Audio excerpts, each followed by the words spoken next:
So I'm Nicholas Bornozis, and I of Capital Inc., and I am really delighted and honored to have with us at the keynote speaker session Richard DuMoulin and Angela Chao.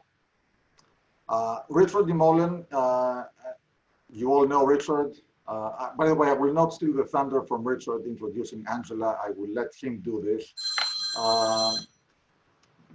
Richard, I'm sure you all know him. He's a particularly well-known figure in the global maritime industry.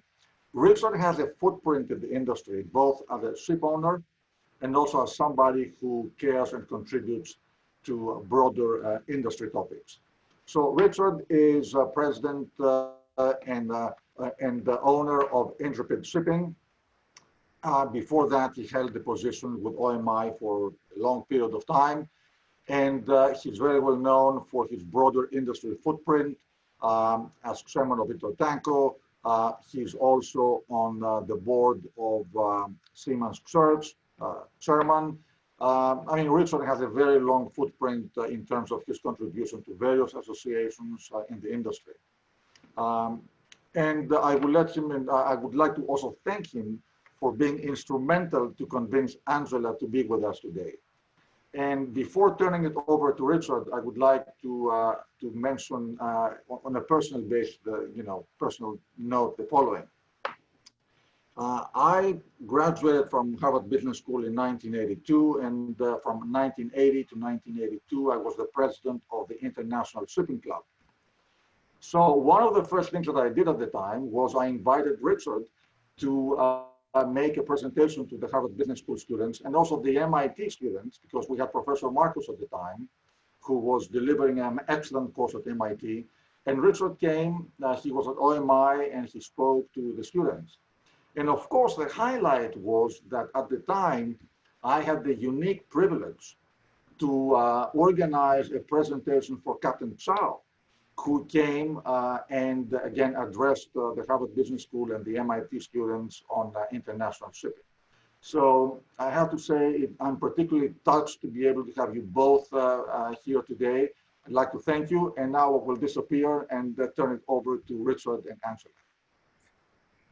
Thank you, Nicholas, and you're not really disappearing. We know you'll be back.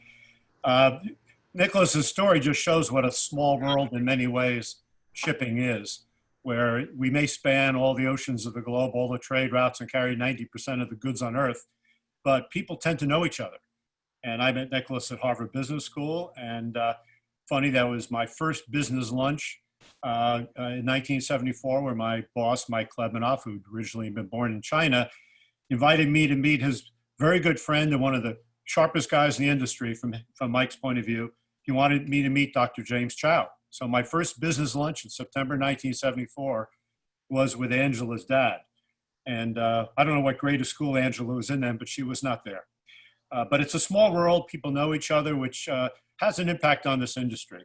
And I'd like to introduce Angela now. She is the chairperson and CEO of the Foremost Group, the company her mom and dad founded in 1964. They have 5 million tons of dead dry cargo ships. That's their specialty. And it's a pleasure for me to be here with Angela today. Angela?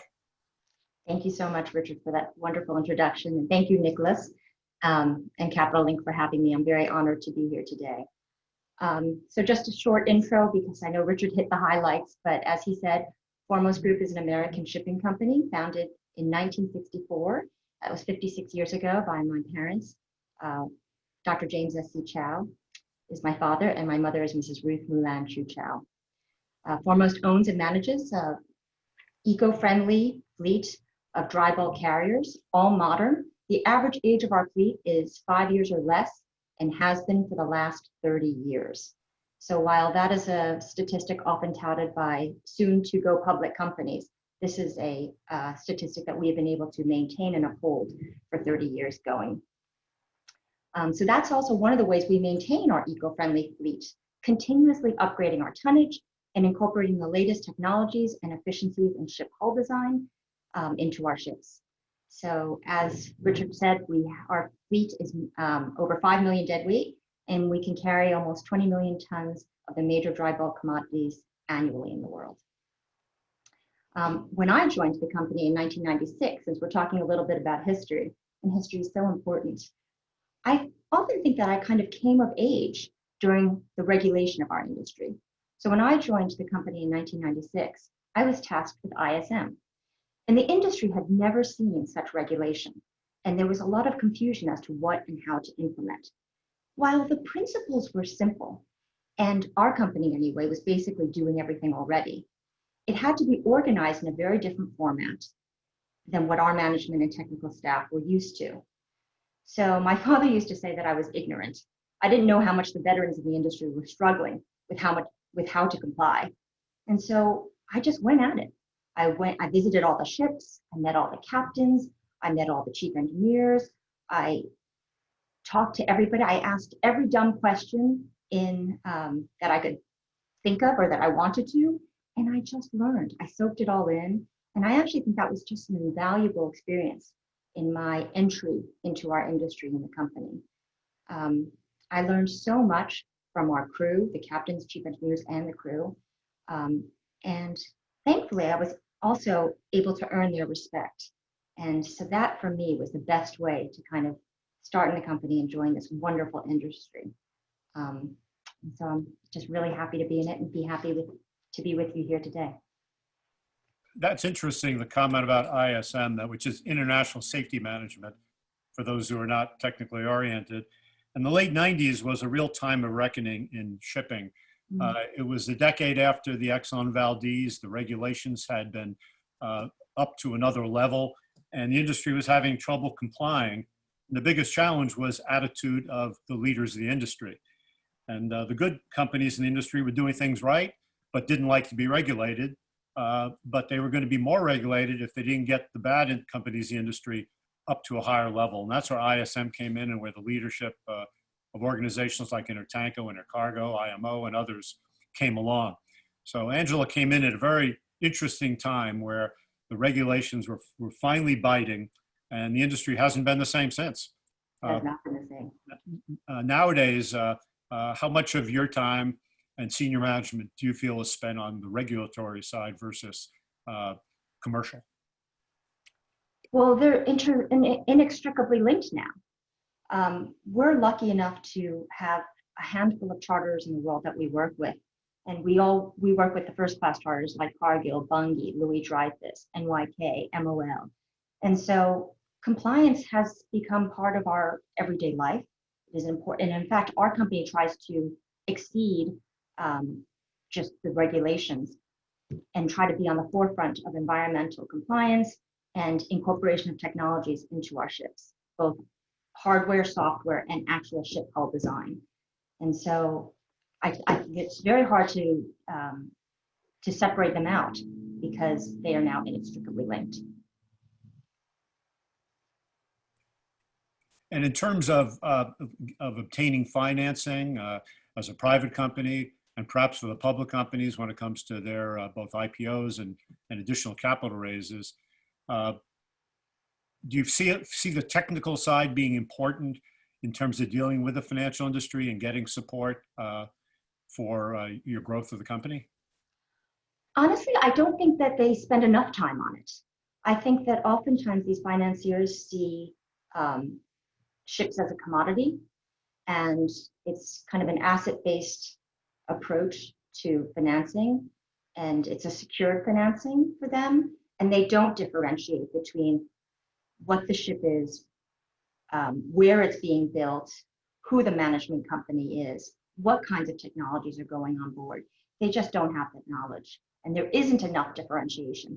I think what's been really good in our industry over the last 25 years is that the charters now are becoming more responsible and more differentiating with regards to who their owners and managers are. But that's still something that is relatively new and still needs to have further differentiation. And the charters still don't always pay for it. So we're always on the forefront because we want to be on the right side of history and we want to do what's right. Well, what you said parallels what I said at this conference, I think 3 years ago. And I suggested that if the lenders and those who raise capital, the people who invest capital, private equity, analysts, if they really want to understand what makes a shipping company tick, one bellwether is how they treat their mariners. Because if they're abusing their mariners who are out at sea and kind of out of sight, imagine their attitude towards their shareholders who are also out of sight.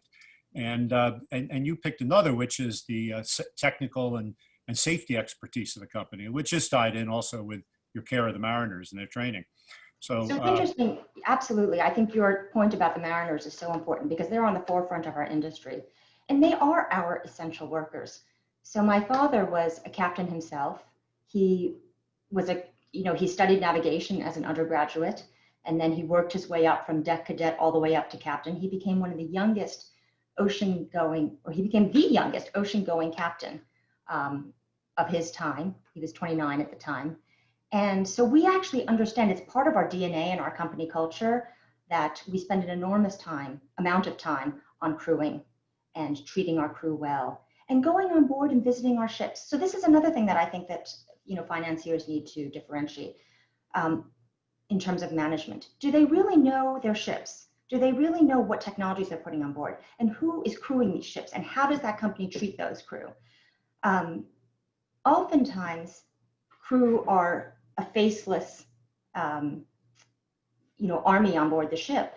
But actually, the good performance of a ship really does count a lot, not just on how well the ship is built in the beginning, but also how those crew continue to perform and maintain the ship. So when the crew care about their living quarters, so for instance, when we go on board the ships, we look at, are they putting plants in their rooms?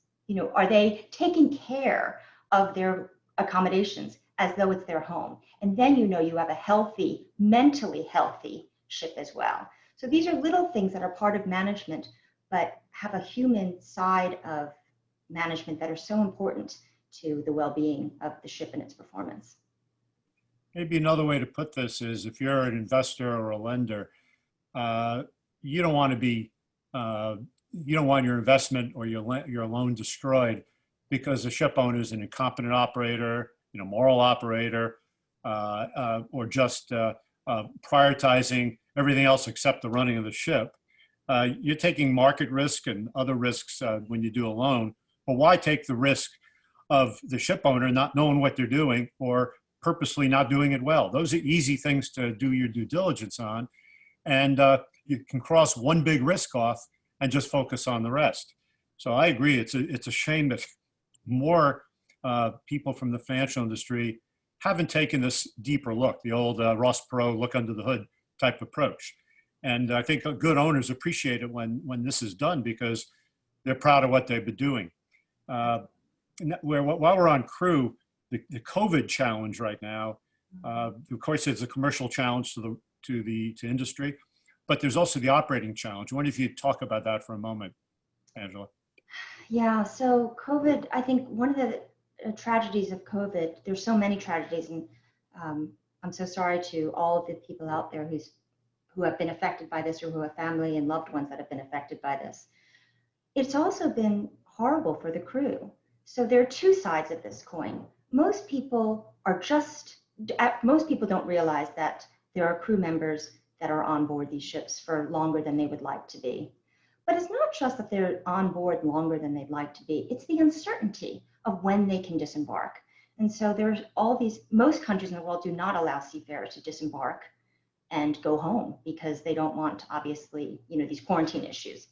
But the other side of that is that there are also thousands and tens of thousands of seafarers waiting at home, not knowing when they can go on board ships. So there are seafarers that actually have to go on board, earn incomes for their families, and also accumulate the sea time that they need in order to be promoted to the next level, which also affects their salary, income stream for the future. So it's, we've been doing a lot with our crew. We've been giving them more access to internet calling and FaceTiming with their families so that the mental health issues are kept under control and that they maintain a happy, healthy outlook. We are raising wages on standby pay because those seafarers that can't get on board the ships are worried for their income stream. we're taking a lot of these types of actions to help the crewing situation. That is, right now, we have no real knowledge of when all of these crew members will have free repatriation comings and goings. So that's going to be a big issue going forward as well, at least until we get this whole COVID-19 situation under control. To put a frame of reference on it, there's probably 2 million mariners out there at sea, and their normal tour at sea is anywhere from 5 months to 9 or 10 months. And there are many out there now who've been stuck on their ships for over a year because they simply can't get off. No country will let them transit or fly or land on the other end. And you're talking about some real personal problems going on. Very high quality charters, while they're not reaching in their pockets so much to help the owners, the high quality charters are helping by repositioning ships to locations where the owner can then change the crew. Our charter, Cargill's, done that several times. I hope others are doing it. So it's a real industry challenge, but much worse than airlines where people are only on board the plane for a few hours at a time. So that's occupying a lot of people's efforts. I'm switching gears just a little bit on this issue of the industry and the public. I noticed on Angela's website that there's frequently asked questions, and I liked one of them which said, "Can I hire Foremost to ship goods for me?" Kind of like a member of the public calling in Federal Express and saying, "Hey, I'd like to ship something. Can you do it for me?" In our industry, it isn't done publicly. It's a private industry in terms of companies negotiating with each other for transportation. It's not so much a public market. It's big industrial companies, perhaps through brokers to ship owners. It's hidden from the public. While the industry is hidden from the public, very few people in the public know what ships do. If you ask somebody to name a ship, they probably name Titanic. However, 90% of the goods on Earth move by sea. And as a hidden industry, we find part of our industry going public in recent decades. So here we have public companies in an industry which is largely hidden from the public. Angela, what are your thoughts on being private, some of the advantages of it, perhaps some disadvantages, and any thoughts you might have on public shipping companies? Yes, your point about us being a hidden industry is a really important one, because I think that we need to do a better job of educating the general public as to what we do.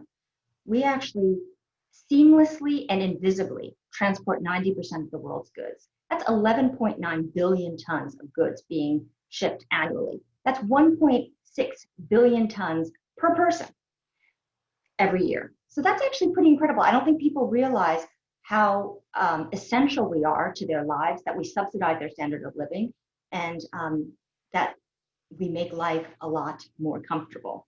So being a hidden industry is one way to put it. I think we're a little bit of an invisible industry, and we don't get the credit that we should. And I also don't think we get the credit of being as environmentally friendly as we should. So I'm incredibly proud to be in the shipping industry. We are the most environmentally friendly mode of transportation. We far outperform airlines, rail, trucking. And so I think that we have a very important job in society and contribution to society. And so that dovetails with some other issues that we may be talking about later on. But I do think it's important to raise that when we transport 90% of the world's goods, we are only contributing about 2.1 to 2.2% of greenhouse gas emissions. So we, again, are the most environmentally friendly mode of transportation. That is not our reputation in the world, particularly among the general population. So when you talk about private companies and public companies, only 10% of the world's fleet is in public companies. And yet, again, most of the general population's knowledge of shipping is either through those 10% of public companies, or they think that we're just FedEx or UPS. So going back to the question on the website, the reason why we put that on the website is because you would be surprised at how many times we actually receive the question, "Oh, so I've got some things, that I'd like to, some furniture that I'd like to ship. Can you help us out?" And I say, well, that's not really the type of shipping that we do. And again, shipping has so many different segments. We're such a dynamic and interesting industry. There's tankers, there's bulk carriers, there's car carriers, there's so many different types of ships, containers, and there's no differentiation or understanding of the segmentation in the general population. So that we also need to do a better job of doing. The public-private debate is one that we could spend a lot of time, and it's a really interesting one. Of course, we have stayed private, and we will continue to remain so for the time being. I think what's really interesting and in some ways more important is the idea of the family control. The family founder control, I think, is one that is really important, and not just in shipping, but in all industries, in terms of that public model. It's a model that generates incredible value for both the company, the industry, and its shareholders, and the general stakeholders. Stock markets are so volatile. Actually, in our industry, is far more volatile than the stock markets. So as we all saw, first half this year, the stock markets have done fine.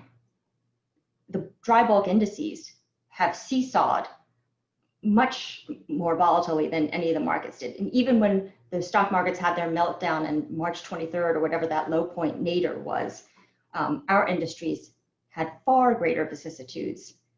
When we had the 2008 financial crash, the stock markets were down quite a bit, but we lost 97% of our value. I mean, that's how much our markets fell. So when I have my friends in finance, our alumni from wonderful HBS, and they talk about the stock market volatility or tech volatility, I say, that's nothing. Get into shipping, then we'll talk about volatility. But what that volatility does is makes it very hard to manage a public company for the long term. And so one of the advantages that we find right now anyway, as a private company, is that we can take the long-term view. We don't have to be swayed by quarter-to-quarter earnings. We can make investments for the future. We can be on the right side of history in the way that we want to be. We can research and develop things and technologies that we want to for the long term. And that, for us, has been a very important cultural point for our company. So as we mentioned earlier, the company was founded in 1964. So we're 56 years and going. And when my parents started this company, they did so with very, very humble origins and expectations. And so as the second generation carrying on the legacy of my parents, while also bringing this company into the 21st century, I feel an awesome responsibility to uphold these values and bring honor to my parents by leading the company in a way that would make them proud. And so that is why, for me, this family control is so important and is a tremendous value when companies aren't just doing what is legal and allowed, but it's doing the right thing. There's a difference between having a right to do something and it being the right thing to do. And we need to get back to what's the right thing to do. And that's why I'm in this industry, and that's why I love what I do. What about you? You mentioned public companies, but with family control. Are there parallels in other industries where that has worked well? We see some of that in shipping, and it's got mixed results. But what about outside shipping? So I think that's, okay, so the inside shipping, I think you actually also serve on the board of TK, which is a wonderful company with family control, also has strong core family values, professional management, but core family values that are still there and very important to the fabric and culture of that company. Other shipping companies that may have so-called family control that have not been as successful a model, I think, are because they don't have the corporate governance that is necessary. They don't have truly independent directors. There hasn't been a good separation of related party transactions. That's something very important. So, those are all things that I think a lot of the early shipping companies that went public kind of spoiled it for many of the other shipping companies to come. And so I think that's why a lot of other companies don't want to associate themselves in that same way. And so have remained, like us, we've remained private. In terms of other industries, I think that we have family control. We see it in lots of different industries. So one of the things that my husband and I always talk about is the value of family values and control in a lot of these companies. So he was the independent director for Dell, for Facebook, for Walmart. And so each of those have family founder control, and they also bring integrity, long-term view, and values that just permeate the company in a way that's really important and brings long-term value both to the company and its shareholders. That is very interesting because some of the biggest shipping companies that are public are family controlled or large family roles. And you've put your finger on some of the challenges, the conflicts of interest, the appropriate use of outside directors, and just overall governance. I think we're reaching near the end of our time. Nicholas, how much time do we have left? I think we are, we can spend hours with you and Angela, but I'm afraid we have come to the end of the time. I only have one more question for Angela. Could you just tell us a little about your latest new building? So I'm very proud to say I have a new baby boy, and he's adorable, if I may say so myself, and he's our latest new building. And his name is? James Chao Breyer. After dad and granddad. After dad and granddad, and Chao Breyer is a double barrel of my husband and my last name. Well, thank you very much, Angela, and congratulations. And Nicholas, I pass the control back to you. Well, I just want to say thank you to both of you. It's been a privilege to have you with us and a delight. And again, and I hope we'll have the chance to continue our discussion, maybe do a webinar together, because you have so much to share. So thank you to both of you. Thank you, Nicholas. Nice to be here. Bye-bye. Bye-bye.